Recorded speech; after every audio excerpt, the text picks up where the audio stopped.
Vapi Haldar sir প্রথমেই আপনাকে অনেক অনেক ধন্যবাদ আপনাকে বলতে দেওয়ার জন্য।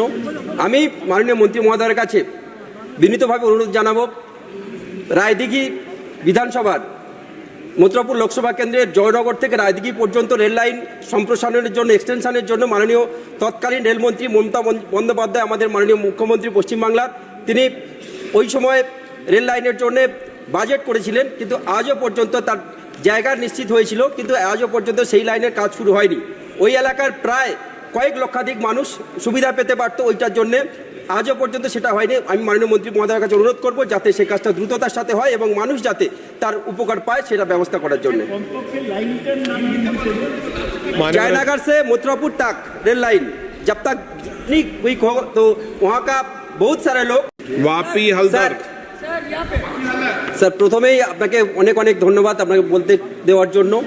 আমি মাননীয় মন্ত্রী মহোদয়ের কাছে বিনীতভাবে অনুরোধ জানাবো, রায়দিঘি বিধানসভার মথুরাপুর লোকসভা কেন্দ্রের জয়নগর থেকে রায়দিঘি পর্যন্ত রেল লাইন সম্প্রসারণের জন্য, এক্সটেনশনের জন্য মাননীয় তৎকালীন রেলমন্ত্রী মমতা বন্দ্যোপাধ্যায়, আমাদের মাননীয় মুখ্যমন্ত্রী পশ্চিমবাংলার, তিনি ওই সময় রেল লাইনের জন্য বাজেট করেছিলেন, কিন্তু আজও পর্যন্ত তার জায়গা নিশ্চিত হয়েছিল, কিন্তু আজও পর্যন্ত সেই লাইনের কাজ শুরু হয়নি।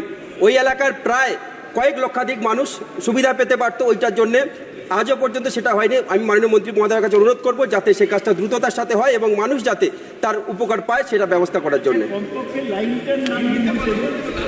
जयनगर से मथुरापुर तक रेल लाइन जब तक नहीं क्विक हो तो वहाँ का बहुत सारे लोग इसका सुविधा उठाएंगे।